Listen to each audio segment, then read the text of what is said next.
Bonjour chers amis de l'histoire, et bienvenue dans l'Historien du dimanche. Aujourd'hui, je vous invite à plonger avec moi dans les brumes nordiques, à la rencontre d'une figure mythologique dont la complexité est aussi fascinante que sa beauté légendaire. Oubliez un instant les clichés des guerriers barbares et des dieux tonitruants.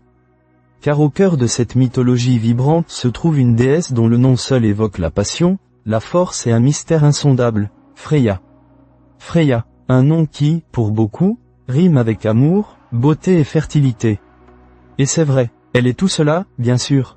Mais ce serait la réduire à une simple icône romantique, et Freyja, mes chers auditeurs, est bien plus que cela.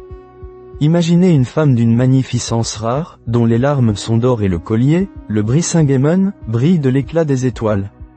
Oui, c'est elle. Mais imaginez aussi une guerrière redoutable, maîtresse de la magie la plus profonde, qui choisit la moitié des morts tombés au combat pour les accueillir dans sa propre halle. Un paradoxe, n'est-ce pas? Une déesse de l'amour, de la fertilité, et de la guerre. Comment ces facettes, apparemment si opposées, peuvent-elles coexister dans une seule et même divinité? C'est ce que nous allons explorer ensemble aujourd'hui, avec la chaleur d'une cheminée et la curiosité d'un conteur. Préparez-vous à être captivés, car l'histoire de Freyja est une tapisserie riche en fils d'or, de sang et de magie. Pour commencer, il faut situer Freyja dans le panthéon nordique. Elle n'est pas une Aesir, comme Thor, Odin ou Loki, les dieux guerriers souvent associés à Asgard. Non, Freyja est une Vanir. Les Vanir sont les dieux de la fertilité, de la prospérité, de la sagesse et de la prédiction. Ils vivaient dans le royaume de Vanaheim, et leur rencontre avec les Aesir fut d'abord un conflit sanglant, une guerre même, avant une trêve et un échange d'otages qui permit une paix fragile et un métissage divin. Freyja, avec son frère, fut donc envoyée chez les Aesir. Et c'est là que sa splendeur commença à éblouir tous ceux qui la voyaient. On dit qu'aucune déesse n'égalait sa beauté. Ses longs cheveux blonds, ses yeux clairs, sa silhouette gracieuse. Elle incarne la sensualité, la passion ardente, le désir sous toutes ses formes.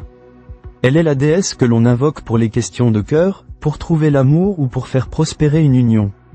Son domaine est celui des émotions intenses. On la décrit comme ayant de nombreux amants, mais son cœur est avant tout donné à Or, son époux.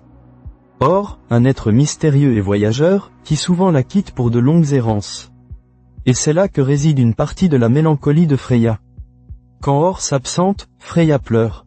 Et ses larmes, mes amis, ne sont pas de l'eau. Elles sont de l'or rouge et étincelant, de l'ambre précieux. Ces larmes, devenues des trésors, symbolisent la beauté de sa tristesse, la richesse de son amour, et la valeur des émotions. Elles sont ramassées par les nains et utilisées pour créer des joyaux magnifiques. C'est poignant, n'est-ce pas? La déesse de l'amour, reine de la passion, connaît aussi la douleur de l'absence et le poids du chagrin. Et parlons de son plus célèbre attribut, le Brisingamen.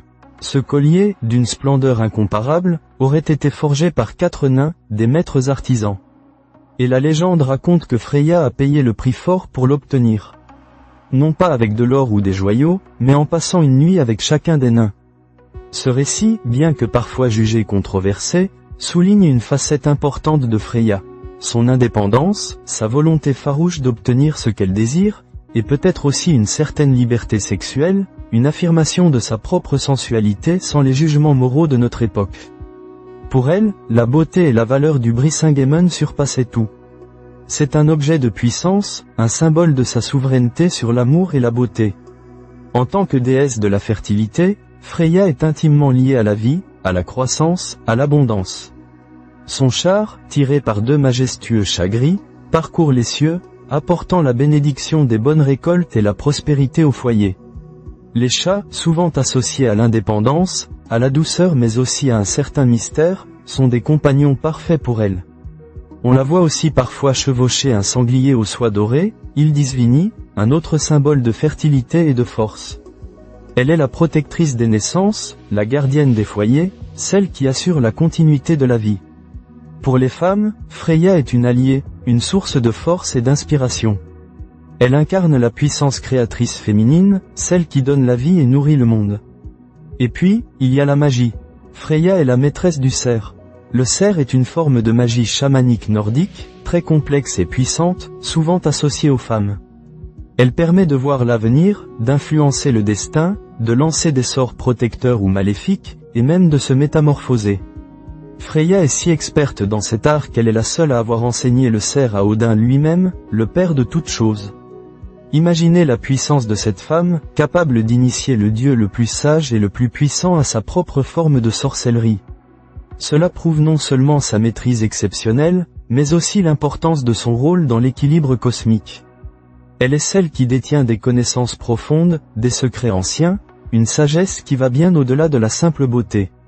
C'est une prophétesse, une oracle, une tisseuse de destin. Mais attendez, mes amis, car nous n'avons exploré qu'une partie de sa nature. Préparez-vous à une facette de Freya qui surprend souvent, et qui pourtant est essentielle à sa compréhension. Nous avons parlé d'amour, de beauté, de fertilité, de magie. Et maintenant, parlons de guerre. Oui, Freya est aussi une déesse guerrière. Non pas une guerrière brute comme un Thor maniant son marteau, mais une déesse stratégique, une maîtresse de la destinée des combattants. Saal, dans son royaume de Folkvanger, est appelée Sesromnir. Et c'est là qu'elle accueille les guerriers tombés au combat. Beaucoup d'entre vous connaissent Valhalla, la grande halle d'Odin où sont menés les Ainerar, les guerriers d'élite, par les Valkyries. Mais saviez-vous que c'est Freya qui a le premier choix?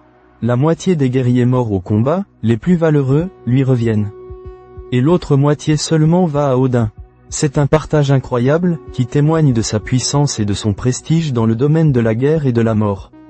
Cela dit quelque chose de profond. Freya ne se contente pas de distribuer la vie, elle gère aussi la mort et l'au-delà. Son rôle dans la guerre n'est pas celui de l'agression aveugle, mais de la protection. On peut imaginer qu'elle prend sous son aile les guerriers qui se sont battus pour l'amour, pour leur famille, pour la fertilité de leur terre. C'est une guerre menée avec un but, avec une cause noble. Elle n'est pas insensible au sacrifice, et elle honore ceux qui donnent leur vie. On la représente parfois casquée, portant une épée, capable de prendre les armes. Elle possède aussi un manteau de plumes de faucon, le astérisque Fjursvafnir astérisque, qui lui permet de se transformer en faucon et de voyager à travers les mondes. Un attribut qui lui est bien utile pour ses recherches d'or, mais aussi, j'imagine, pour observer les champs de bataille et choisir ses champions. Cette dualité, cette coexistence de l'amour et de la guerre, est en fait très cohérente dans la vision nordique du monde.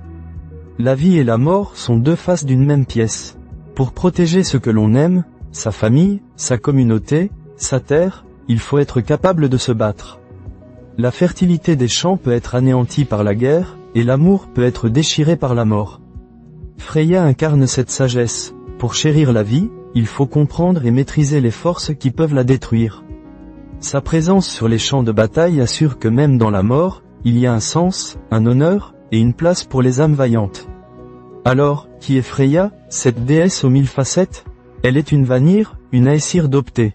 Une déesse de l'amour, mais dont les larmes sont d'or. Une maîtresse de la fertilité, mais qui sait aussi se battre et choisir les morts.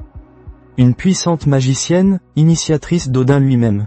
Freya est une force de la nature, une incarnation de la puissance féminine dans toute sa complexité. Elle nous rappelle que la beauté n'est pas faiblesse, que l'amour ne rime pas avec passivité, et que la sensualité n'est pas incompatible avec la force. Elle est une déesse indépendante, passionnée, et capable de tenir tête aux dieux les plus puissants. Son héritage est encore présent aujourd'hui, ne serait-ce que par le jour de la semaine. En anglais, Friday, le jour de Freya. Un petit clin d'œil à son importance durable. Elle est une figure qui continue d'inspirer, de questionner, et de fasciner. Une déesse qui, par sa richesse et ses contradictions apparentes, nous en dit long sur la vision du monde des anciens peuples nordiques. Elle est la déesse des choix. Le choix d'aimer passionnément, de pleurer ses peines, d'acquérir le Brisingamen à n'importe quel prix. Le choix de maîtriser la magie la plus profonde. Et le choix de cueillir la moitié des morts, non par soif de sang, mais par un sens de l'honneur et de la valeur du guerrier. Freya, déesse de l'amour, de la fertilité et de la guerre. Une déesse complète, puissante, et résolument libre.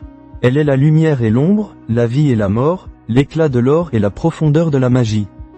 Une figure inoubliable, dont la légende continue de résonner.